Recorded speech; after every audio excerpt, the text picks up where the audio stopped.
When creating the Titans of Altera, I knew I wanted to produce a podcast with my best friends, who just so also happen to be my family.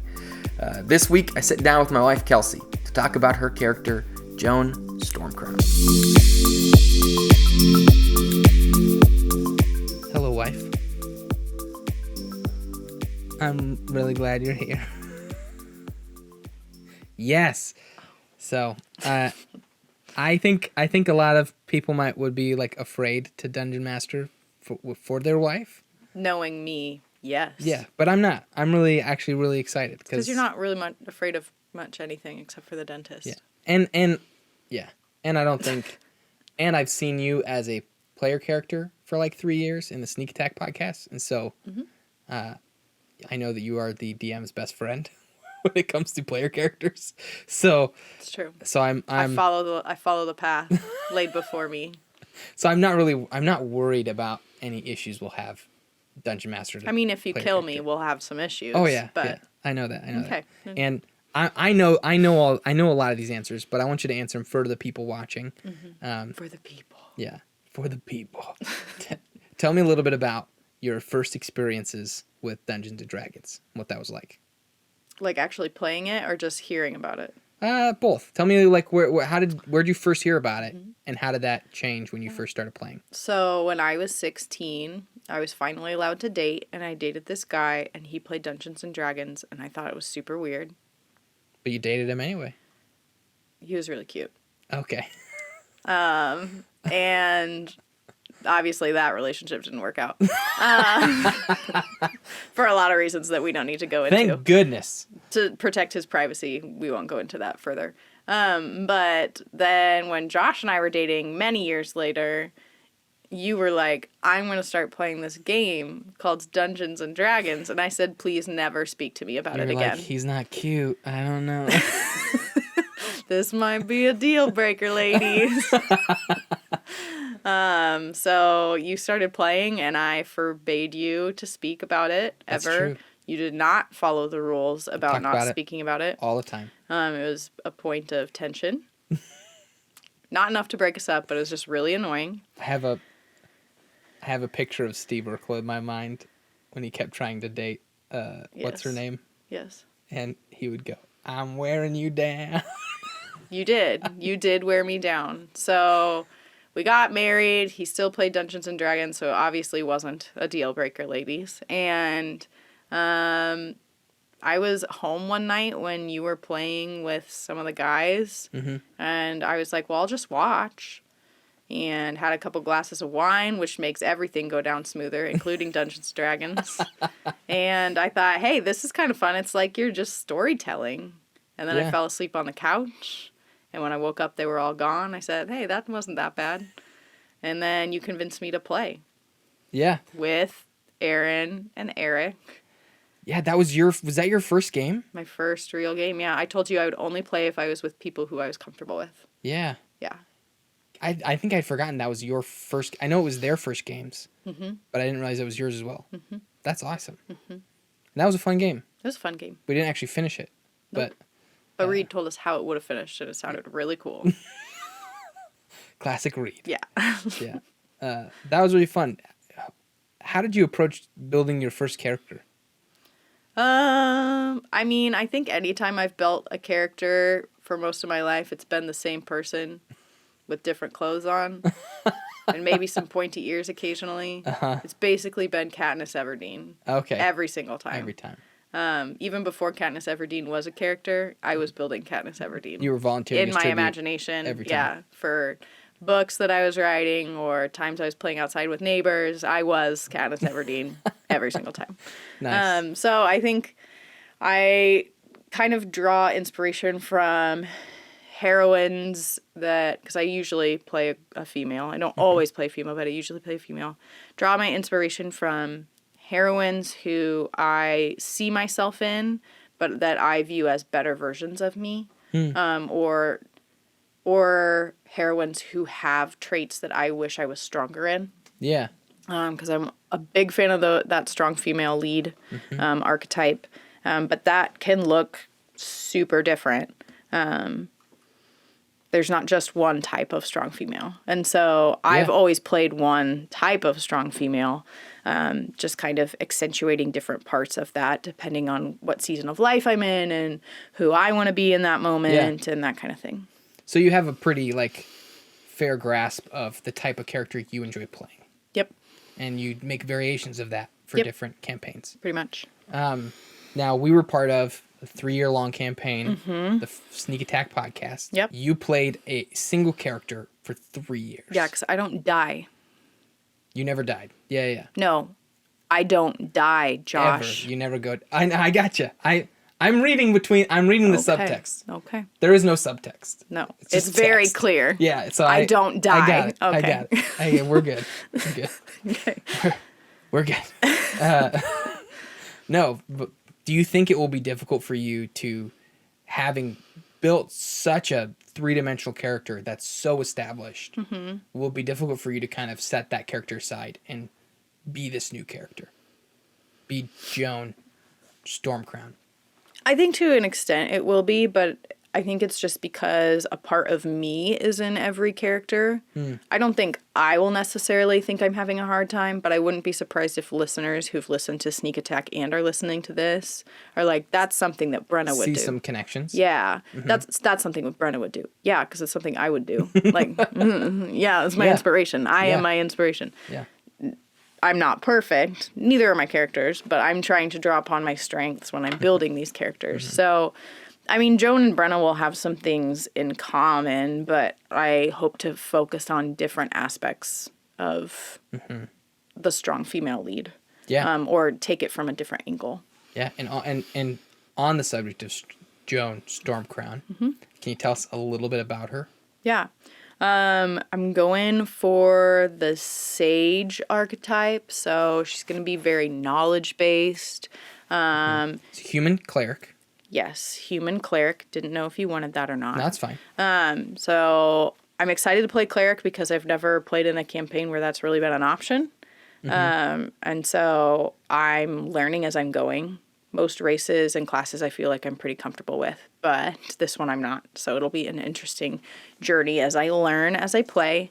But she is going to be of the knowledge domain, which really focuses on that wisdom bit. And it's going to be a nice way for Josh to work in lore and stuff, because Joan is going to know quite a bit of history, quite a bit about religion. And so when I do religion or history checks, Josh can feed me. I like that you keep talking about me in third person. It's not like I'm Sorry. right here. You can feed me. I'm not telling you this. You know this. You said answer it for the people. I guess, yeah, that's So I'm fine. answering it for the people. I'm just Yeah. looking at you. I know, it's just weirding me out a little bit. Sorry. When Kelsey looks at me and talks about me in third person. Anyway, so I don't remember what I was saying because you derailed me, but clerics. Yeah, you were talking about how you're excited because your character basically allows me to play lore. Yeah, I'm your puppet, Yes. basically. You're my lore feed. Yeah. I can drip feed bits of lore Yeah. through Joan. Yeah. Yeah, which is exciting. And you've got, I think it's a feat of the knowledge domain, right? That actually allows you to dig into your memory of Yeah, something like that. of the world lore, Yeah. which is super I cool. don't have my sheet in front of me, No, but it's okay. it's something like that. Okay, so what makes Joan unique for you? What is you said earlier that you like to create variations and focus on different things. What is your focus with Joan? I think people talk a lot about the feeling thinking spectrum and where we fall on that. If you're familiar with Myers-Briggs, it's a major component of that.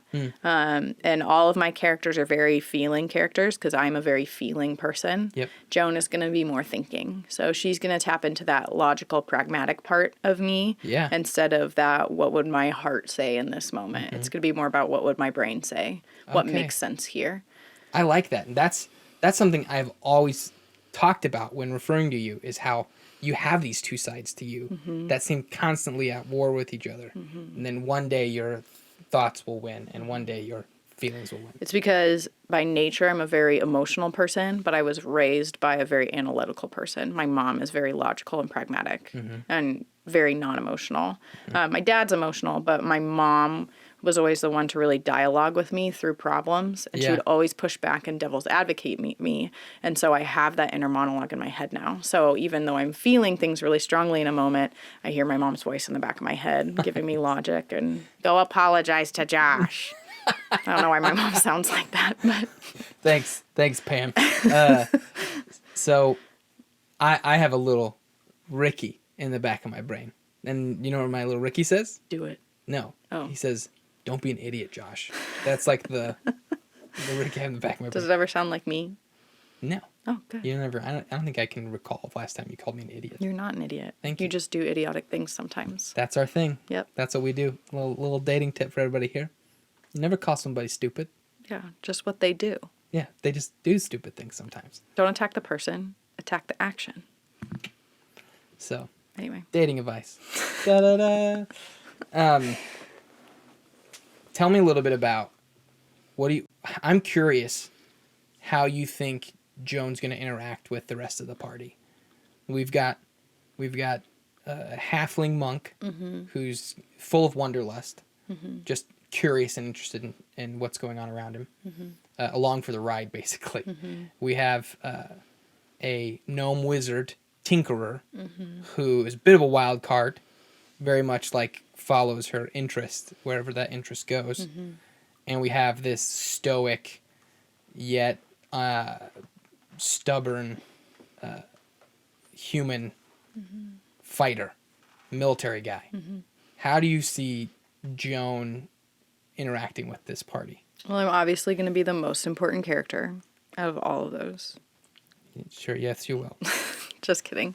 I think one of the things that Joan will have in common with all of my other characters, because it's a very strong trait in me and I don't know how to not have it, is she's going to want order and organization. And she's going to be a little bit commanding in that regard. And so I see a lot of her interactions with your wanderlust and your curiosity pieces of our characters, being trying to keep them focused on the task at hand.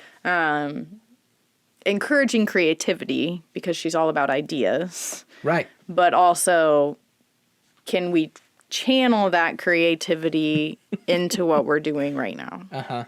That kind of thing. Cool. I foresee her and the stoic human getting along pretty well. Really? Yeah. Okay. There's a big part of me that doesn't think that's the way it's going to go. Yeah. I feel like they are going to see eye to eye on some unexpected things. Okay.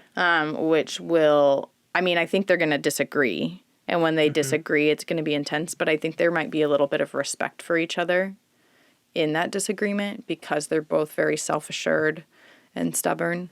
Like game, respect, game. Okay. Tell me a little bit about how you're hoping to see Joan develop over the course of the show. Well, she doesn't need to develop. She's perfect. Okay. No character development. Next question. I guess, what kind of challenges are you hoping to see her have to deal with and overcome? Well, I don't know because it's my job. So yeah, that's your job. The world is her oyster, but it's your clam. I don't know. I don't either. I guess. So I don't want to have a set development for her because so much of character development, I think with D&D, the fun part of it is watching it happen naturally and growing with your character. So I don't really have plans for her. I know that she's going to change over time because I'm going to change over time. And as someone with a theater background, that's my favorite part is that characterization piece. And so thinking, okay, so based on everything that's happened thus far, now how would I react? I love that part. That's so interesting to me. Here's what you've basically said.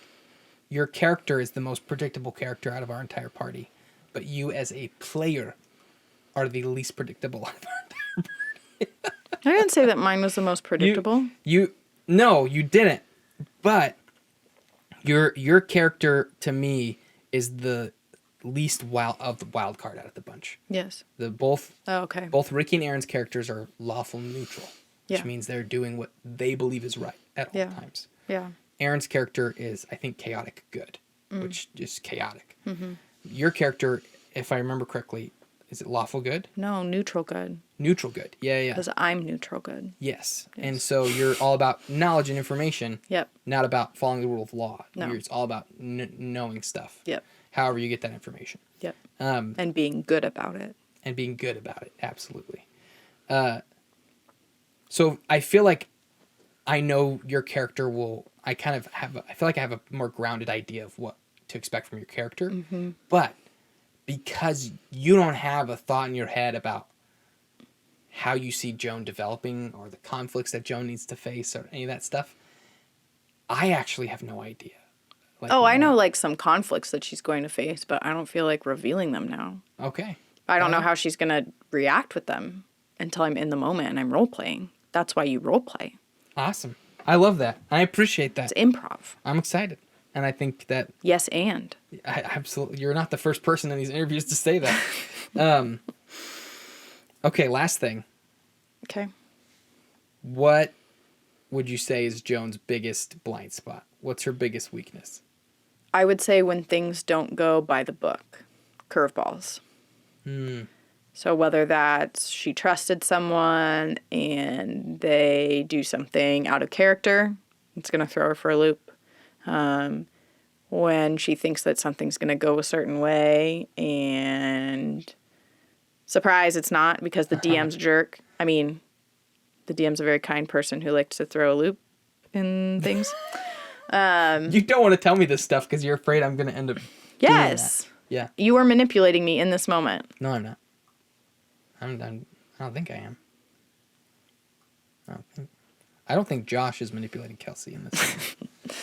But the DM is manipulating Joan. Kelsey, I'm super excited. I'm excited because I get to DM a game with my wife, and the rest of our players are our brother and sister, and you know what I mean. Like it's a family game. Yeah. Which is really cool. Yeah. So I'm really grateful that you agreed to be on it. Because I know you got a busy schedule. You're already part of one big podcast. So. Yeah. Thank you. You're welcome. Good news is you're doing most of the work here, so. Hopefully. I just live here. So I might as well be a part of the podcast. Awesome. Yeah, just why not? Thanks.